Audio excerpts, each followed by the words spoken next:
Olá, quarto ano, bom dia!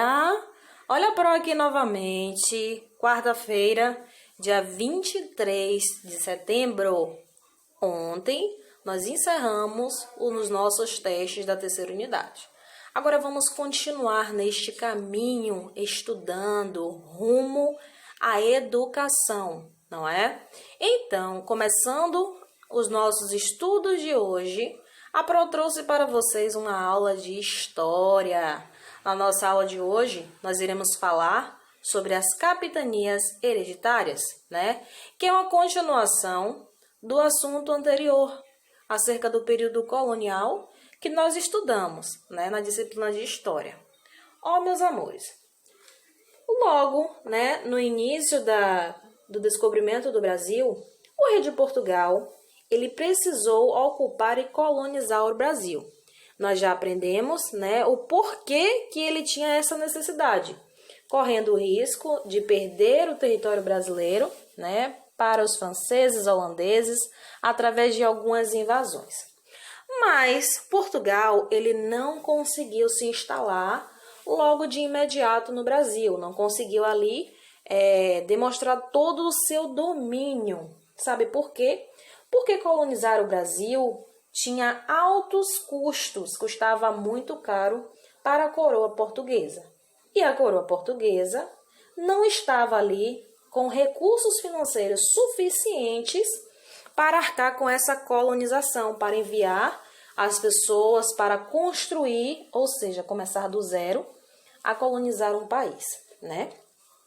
Aí, no ano de 1534, ele decidiu criar um sistema que pudesse, então, ajudar a formar essa colonização, que não iria lhe trazer ali esses custos, né? Não iria trazer esses altos preços para que o Brasil fosse colonizado ainda no seu domínio. E sabe como foi chamado esse sistema? Foi chamado de sistema de capitanias hereditárias, né? Então, as capitanias hereditárias foram uma forma de administração territorial, né? Que fez parte ali do Império Português, pela qual a coroa portuguesa, com recursos limitados, delegou a tarefa de colonização e exploração de determinadas áreas. Motivos para que essas capitanias elas fossem criadas. Não foi só o baixo dinheiro que Portugal tinha, não, tá? A falta de recursos financeiros, não. Houve outros motivos também que levou o rei de Portugal a tomar essa decisão e criar este sistema de capitanias. Uma delas foi o insucesso das expedições guarda-costas, né, que foi comandada por Cristóvão Jacques. Nós estudamos que a expedição guarda-costa tinha como objetivo principal defender o Brasil de invasões, impedir o contrabando do pau-brasil e impedir também, né, que o Brasil fosse tomado por outras nacionalidades.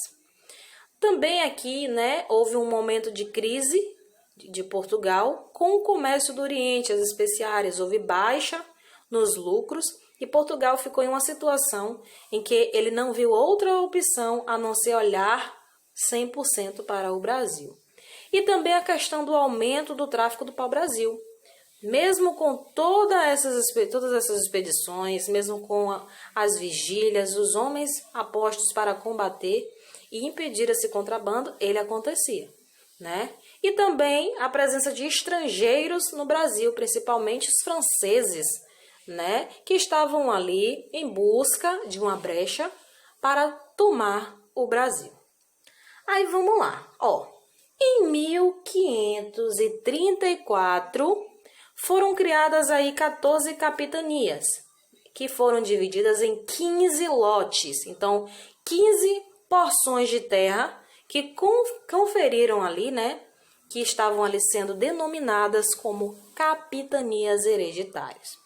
Esses 15 lotes de capitanias hereditárias foram chamados de capitanias hereditárias por poderem ser passadas de pai para filho, né? E esses donatários eram as pessoas escolhidas, pessoas importantes, escolhidas pela coroa portuguesa para ficar à frente dessa administração. Foram doados, né, essas capitanias foram doadas a 12 donatários, tá? O sistema de donatários combinado com elementos feudais e também capitalistas. Quando nós falamos em capitalismo, estamos falando em gerar lucro, né? A movimentação do dinheiro. Vamos lá. Observem aqui neste mapa que vocês estão vendo é o mapa das capitanias hereditárias no Brasil. Essa parte daqui, a cinza, corresponde à Espanha e a parte de cá, Portugal. Essa linha aqui faz parte do Tratado de Tordesilhas, que nós iremos estudar lá na frente. Mas observem uma coisa. A parte de Portugal, nós podemos perceber a divisão dessas capitanias. A capitania do Maranhão, ela se dividiu em duas partes, né? A primeira capitania, o primeiro quinquilhão e o segundo quinquilhão. Então, são duas porções de terra. A de São Vicente também, ali houve duas capitanias de São Vicente. Então, duas porções diferentes de terra e os seus donatários. Ó, o nome das capitanias vocês verão em vermelho e o nome dos seus donatários correspondentes aqui em preto. A capitania do Maranhão, que foi a primeira porção, ela foi ali deixada em responsabilidade de um homem chamado Aires da Cunha e o outro chamado João de Barros. Então, esses dois donatários eram responsáveis pela administração, né, por tudo que era feito nessa capitania. A capitania de Maranhão, com o segundo lote, já foi deixada para Fernando Álvares de Andrade. Já a capitania do Ceará, para Antônio Cardoso de Barros. Capitania do Rio Grande, né, foi para João de Barros e Aires da Cunha, que também estava lá na capitania de Maranhão. Ele também estava na capitania de Rio Grande. Eu já vou lhe dizer o porquê também. Uma capitania pode ter mais de um donatário, ou um donatário pode ter mais de uma capitania. Vamos lá. Já a capitania de Itamaracá, Pero Lopes de Souza, de Pernambuco, ou também conhecida como Nova Lusitânia, ficou com Duarte Coelho. E a capitania de Baía dos Santos, que é a nossa Bahia, com Francisco Pereira Coutinho. A capitania de Ilhéus, com Jorge de Figueiredo, né? Capitania de Porto Seguro, com Pero do Campo Tourinho. Capitania do Espírito Santo, Vasco Fernandes Coutinho. E a capitania de São Tomé, Pero de Goiás da Silveira. A de São Vicente, que se dividiu em dois, né? Com Martim Afonso de Souza. A de Santa Amaro com Pero Lopes de Souza e a de Santana também com Pero Lopes de Souza. Esses donatários, eles eram ali militares, fidalgos ou até mesmo funcionários de administração colonial. Então, eram pessoas ricas que possuíam ali uma boa condição financeira. Então, quanto mais dinheiro essas pessoas tinham, elas podiam ali arcar com mais de uma capitania, né? Então, nós podemos perceber aqui que várias capitanias aí possuíam o mesmo donatário. Vamos lá. Como eram administradas essas capitanias? Segundo o costume da época, o rei ele concedia parte dos seus poderes a empreendedores. O que é empreendedorismo, né? Vamos lá. Esses empreendedores, eles realizavam por conta própria serviços governamentais, em troca dos quais cobravam impostos dos colonos e repassavam parte do dinheiro arrecadado para o rei. Então, é como se Portugal tivesse emprestado uma porção de terra para que esses donatários pudessem utilizar o seu dinheiro e investir no comércio. Então, eles eram responsáveis ali pela criação de postos de produção, pelo cultivo, pela venda e pelos lucros. E, em troca desse empréstimo, Portugal cobrava impostos, né? Então, eram repassados valores de toda essa produção, de todo esse retorno para Portugal. Então, era um aluguel de terras, né, como nós podemos falar. Então, o dinheiro arrecadado era passado para quem? Para o rei de Portugal. O donatário, ele constituía-se da autoridade máxima dentro da sua própria capitania, tendo o compromisso de desenvolvê-la como recursos próprios. Então, era o donatário que ditava as leis naquele território. Ele também era responsável por nomear os seus funcionários, era responsável também ali pelos escravos, as pessoas que iriam trabalhar, né? E também pelas punições, Caso eles vissem ali a necessidade, eles tinham até mesmo a pena de morte para os crimes cometidos dentro daquela capitania. Havia ali, entre esses donatários e a coroa portuguesa, o rei de Portugal, um vínculo jurídico, né, que era algo legal, algo que pudesse comprovar esta ligação. E este vínculo jurídico entre o rei de Portugal e cada donatário era estabelecido por 2 documentos. Um deles era a carta de doação, né? Através dessa carta, conferir ali a posse e que proporcionava investimento privado e o autogoverno colonial. Então, era através deste documento que o donatário poderia comprovar que ele era responsável pelaquele território, que o rei de Portugal havia confiado a ele todos os investimentos que deveriam ser feitos naquele local, né? Outro documento era a Carta Foral, que determinava direitos e deveres, ou seja, por parte dos donatários e também por parte do rei de Portugal, laços e compromissos que deveriam haver nesta ligação e nesse acordo.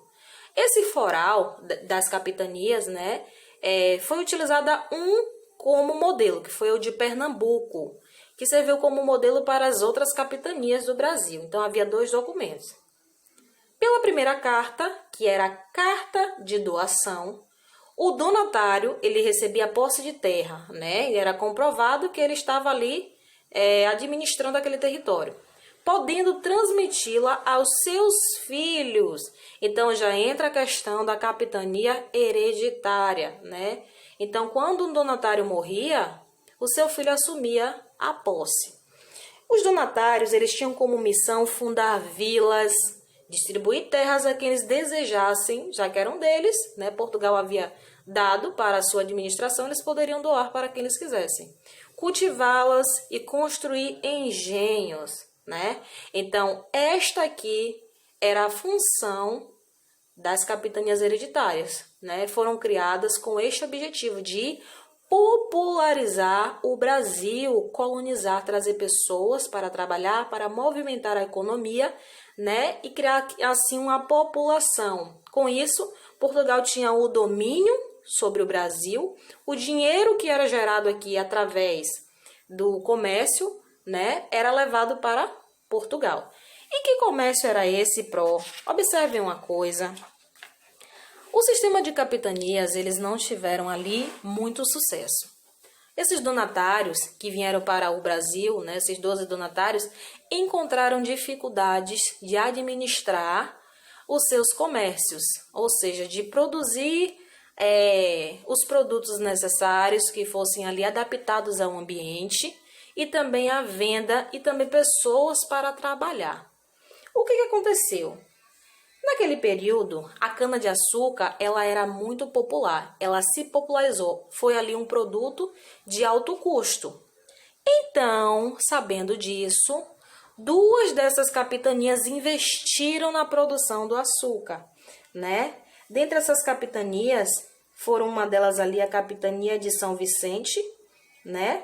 Que também era responsável ali, cujo seu donatário era Martim Afonso de Souza, e a capitania de Pernambuco, que estava na responsabilidade de Duarte Coelho.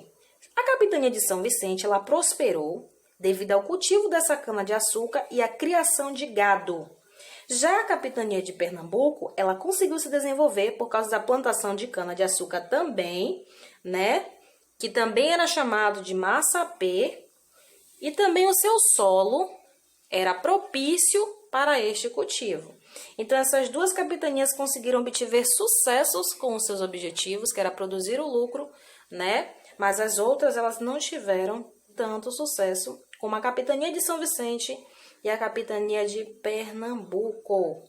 Logo depois das capitanias, criou-se o governo geral, que nós iremos falar, né, nas aulas futuras. Essa aqui foi a nossa aula de história, meus amores, sobre a questão das capitanias hereditárias. Este conteúdo está no livro de vocês, viu? Então, busquem ler, busquem o conhecimento. E agora a prova deixar aqui vocês com um pequeno intervalo para a gente passar para a nossa próxima aula.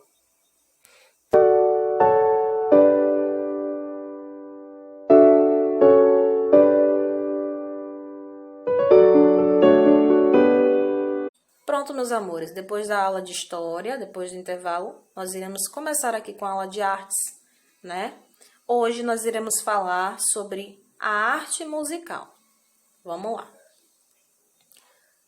A música, né, ela é uma forma artística de expressão, que consiste em combinar os diferentes sons. Tudo que existe na natureza é denominado ser, e todo ser ele é capaz de produzir o seu som em especial. E a combinação de diferentes sons dá origem à música, né? A música, ela é também uma forma de interação, ou seja, de comunicação entre os seres. Ela é praticamente tão antiga quanto o homem. Então, desde o período pré-histórico, os sons eles vêm sendo formados, produzidos, né, para causar uma interação. A música, como eu já falei para vocês, ela é uma forma de comunicação. Desde a pré-história, os homens eles já tentavam se comunicar usando o som, né, de várias coisas, vários objetos que eles encontravam ali aos seus arredores, como pedras, conchas, sementes, troncos de árvore, vários objetos utilizados que poderiam ali estar produzindo os sons em contato com outros. A humanidade ela possui uma relação longa com a música, pois já vem desde lá, né, do período pré-histórico, desde o início das formações humanas. Então a música ela é considerada uma forma de manifestação cultural.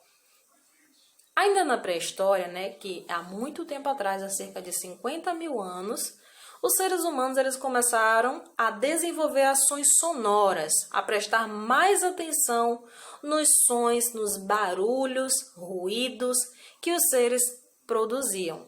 Então eles participavam ali de observações com os fenômenos da natureza.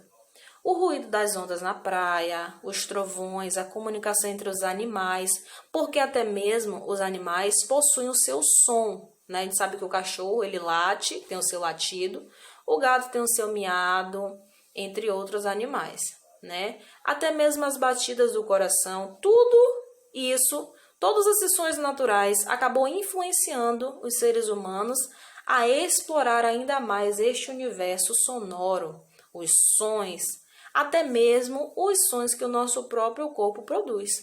Pois é, como assim, Pró? Como os sons das palmas, os pés batendo no chão, a nossa voz é um som, entre outros tipos de sons, o estalar dos dedos, a boca, né?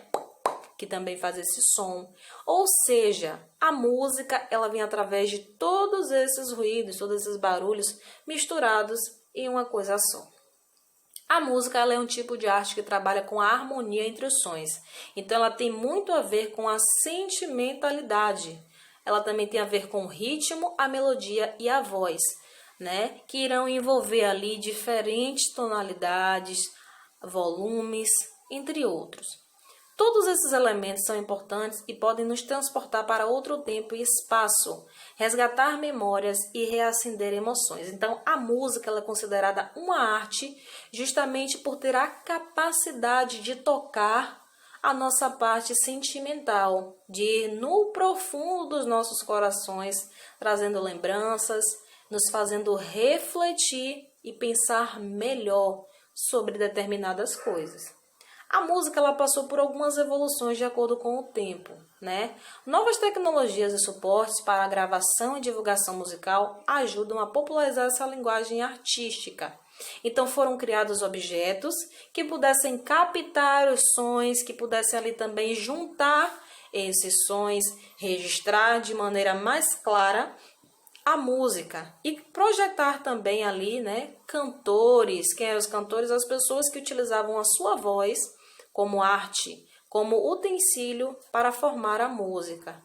Já os cantores e os compositores que foram criados ao decorrer dos anos, eles não dependiam somente dos concertos musicais, eles dependiam de técnicas que eram utilizadas na produção dessa música, né? Então, com a cartela de opções mais variadas, o público começa a ter contato com outros tipos de música, o que vai surgindo ali, dando origem a diversos estilos musicais, tá? Então, a Pro já vai deixar o diário aqui com vocês.